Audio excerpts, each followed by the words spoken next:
Auzubillahiminash-shaytanir-rajim. Bismillahir-rahmanir-rahim. Assalamualaikum dear students. How are you all? Hope so you are all fine. Students, today we will discuss about binomial nomenclature. 9th class का topic है binomial nomenclature chapter number 3। तो जी binomial nomenclature किसको कहते हैं? आपके सामने हैं दो वर्ड्स हैं जी, बाइनोमियल नोमेनक्लेचर। बाइनोमियल नोमेनक्लेचर जो है ये एक ऐसा मेथड का नाम है जिसमें साइंटिस्ट जो थे उन्होंने स्पीशीज़ को साइंटिफिक नेम दिए थे। ठीक है, साइंसी नाम देने को साइंसी नाम दिए थे उन्होंने स्पीशीज़ को, ठीक है, प्लांट्स को, एनिमल्स को, उनके जो साइंटिफिक नेम रखे गए थे उस मेथड को हम कहते हैं बाइनोमियल नोमेनक्लेचर। ठीक है, तो सबसे पहले आपने मेरा बेटा ये डेफिनेशन याद करनी है। Binomial nomenclature is the method of giving scientific name to living organism.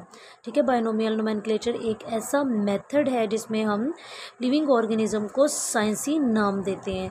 As the word binomial suggest this scientific name of a species consist of two names. अब ये जो साइंटिफिक नेम होते हैं ये दो नामों पर मुश्तमिल होते हैं जी। The first is genus and name and the second one is the name of species। ठीक है, पहली उसकी जीन का नाम होगा, दूसरी उसकी स्पीशी का नाम होगा। Swedish biologist Carolus Linnaeus first introduce and adopted the system of binomial nomenclature. सबसे पहले जो है वो कार्लस लीनियस ने 1707 to 1778 AD में इंट्रोड्यूस करवाया था इस सिस्टम को। किस सिस्टम को? बाइनोमियल नोमेनक्लेचर के सिस्टम को। ठीक है, His system spread rapidly and become popular. Many of his names are in use today। अब ये जो इसने सिस्टम प्रोवाइड किया था कि लिविंग थिंग्स को या लिविंग ऑर्गेनिज्म को साइंसी नाम देना, ये बहुत तेज़ी से जो है वो फैला था और मशहूर हुआ था, और बहुत सारे उसके दिए गए नाम जो हैं वो आजकल इस्तेमाल किए जाते हैं। मुख्तलिफ़ इलाकों में मुख्तलिफ़ चीज़ों के नाम हैं। अभी हम लोग बहुत सारी एग्जांपल्स भी देखेंगे मेरा बेटा। ठीक है, तो ये था बाइनोमियल नोमेनक्लेचर। मैं फिर से बता देती हूँ, बाइनोमियल नोमेनक्लेचर क्या है? लिविंग ऑर्गेनिज्म को जो है वो साइंसी नाम प्रोवाइड करना, साइंसी नाम देना। और ये किसने सिस्टम इंट्रोड्यूस करवाया था? कार्लस लीनियस ने। ठीक है, बायोलॉजिस्ट था, स्वेडिश बायोलॉजिस्ट कार्लस लीनियस। और ये आप नाम याद रखिएगा, ये एमसीक्यूज़ में आ सकता है, ये डेट आपको आ सकती है ये वाली इसकी, कार्लस लीनियस की, कि इसने कब इंट्रोड्यूस करवाया था। ठीक है, तो ये छोटी छोटी जो चीज़ें होती हैं ना, इनको जो है वो रखा करें ध्यान में। ठीक है, ये एमसीक्यूज़ में आ जाती हैं। Some of the rules which are universally adopted while suggesting and documenting scientific name are: scientific name are usually printed in italics such as Homo sapien. When handwritten they are underlined. The first term generic name always begin with capital letter। जो first word होगा वो हमेशा बड़े letter से, capital letter से शुरू होगा। while species name is never capitalized even when derived from a proper name। पहला हमने पढ़ा था ना कि बाइनोमियल नोमेनक्लेचर दो नाम है, पहला क्या होता है? जीनस, और दूसरा स्पीशी। जो हमने जेनरिक नेम लिखना है ना, उसका हमेशा जो है वो कैपिटल लेटर फर्स्ट लिखना है, जबकि स्पीशी का आप स्मॉल लेटर भी लिख सकते हैं। ठीक है, उसको जो है वो कभी भी लार्ज या कैपिटल लेटर में जो है वो नहीं लिखा जाता।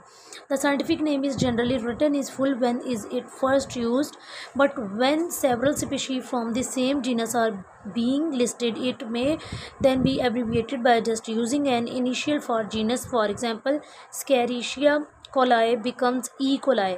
अब ये नाम है पूरा, ठीक है, जिसको हमने ये Escherichia को ना ई इसका कैपिटल, तो ये हमने E. coli भी इसको नाम दिया जाता है। अब इसकी अहमियत देखते हैं जी, इसके सिग्निफिकेंस जो हैं उनको देखते हैं। मेरी बुक भी फट गई है, चले खैर। सिग्निफिकेंस किसको कहते हैं जी? अहमियत को। अब इस देखते हैं जी हम इसमें इसकी क्या इम्पोर्टेंस बताई गई है। बायोलॉजिकल रिसर्च कॉमन नेम काज मैनी प्रॉब्लम्स। जो कॉमन नेम्स इनके होते हैं वो बहुत सारी प्रॉब्लम्स जो हैं वो काज करते हैं, पैदा करते हैं। Different regions have different name for the same organism. अब मुख्तलिफ़ इलाकों में जो ऑर्गेनिज्म जानदार हैं उनके डिफरेंट नाम बोले जाते हैं। ठीक है, अब ऑर्गेनिज्म तो एक ही है लेकिन उनके नाम क्या होते हैं? मुख्तलिफ होते हैं। जैसा कि कॉमन नेम ऑफ ओनियन, जैसा कि अब ओनियन जो है, प्याज जो होता है, उसको हम उर्दू में क्या कहते हैं, प्याज, बट इन डिफरेंट रीजन, लेकिन मुख्तलिफ़ इलाकों में इसके मुख्तलिफ़ नाम है। ठीक है, पाकिस्तान में इसको गंडा भी कहा जाता है, बैज़ल भी कहा जाता है, वेज़ल भी कहा जाता है। ठीक, जबकि दूसरी कंट्रीज़ के अंदर it has other sets of name. In science में इसको क्या कहते हैं जी, एलियम सीपा। ये याद रखिएगा, आपको एमसीक्यूज़ भी आ सकता है। ओनियन का साइंटिफिक नेम है Allium cepa. In some cases different organisms are called by the same common name. For example the name black bird is used for crow. जैसा कि जो कौवा है, क्रो जो है, उसको ब्लैक बर्ड का नाम दिया जाता है। As well as for raven, ठीक है, इसको रेवन का नाम भी दिया जाता है। ये सारे किसके, क्रो के नेम है। Common name have no scientific basis. For example fish is a vertebrate animal with fins and gills, but several common name of silverfish, crayfish, jellyfish and starfish do not fit the biologist's definition of a fish. To avoid all these confusion, organisms are given scientific name by using binomial nomenclature. The value of this system is due to its widespread use and the stability of its name. In binomial nomenclature, every species can be unambiguously identified with just two words. Same name can be used all over the world in all language, avoiding difficulties of translation. अब ये paragraph आपको करने की ज़रूरत नहीं है मेरा बेटा, आप ये इसको स्टार्ट से लेके यहाँ तक इसको कर लें। ये आपके सिग्निफिकेंस जो है वो आपको लॉन्ग क्वेश्चन में आते हैं, इम्पॉर्टेंट हैं, आपने इनको देखना है, याद करना है, देखना नहीं है, याद करना है आपने। ठीक है, अच्छा जी, अब यहाँ पे कुछ एग्जांपल्स हैं जी। ओनियन का साइंटिफिक नेम क्या है, एलियम सीपा। कॉमन सी स्टार जो होती है, जिसको स्टार फिश कहते हैं, उसका नाम क्या है, एस्टीरियस रोबन्स। हाउस क्रो जो होता है उसका नाम क्या है, कॉर्वस स्प्लेंडेंस। ये जो टेबल है इसको आपने एमसीक्यूज़ के लिए भी देख लेना है जी, और आपको शॉर्ट क्वेश्चन भी आ सकता है। सही, तो ये था हमारा topic binomial nomenclature and its significance. तो इजी होप सो आपको समझ आया होगा। बाइनोमियल नोमेनक्लेचर क्या होता है, लिविंग ऑर्गेनिज्म को साइंसी नाम देना। और ये किसने किया था काम, इंट्रोड्यूस किसने करवाया था, कार्लस लिनियस ने करवाया था। फिर हम लोगों ने इसके सिग्निफिकेंस में देखा कि जी मुख्तलिफ़ इलाकों में ऑर्गेनिज़म्स जो हैं उनके मुख्तलिफ़ नाम जो है वो पुकारे जाते हैं।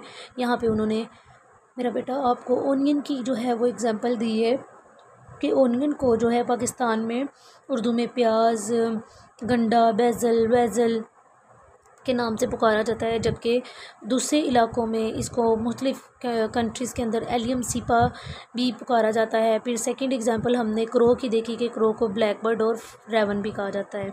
ये था हमारा आज का टॉपिक। कोई क्वेश्चन हो, क्लास कोई समझ ना आई हो तो आप क्वेश्चन कर सकते हैं, पूछ सकते हैं। तब तक के लिए मुझे इजाज़त दीजिए, नेक्स्ट लेक्चर के साथ मिलते हैं। अपना बहुत सारा ख्याल रखिएगा। अल्लाह हाफिज़।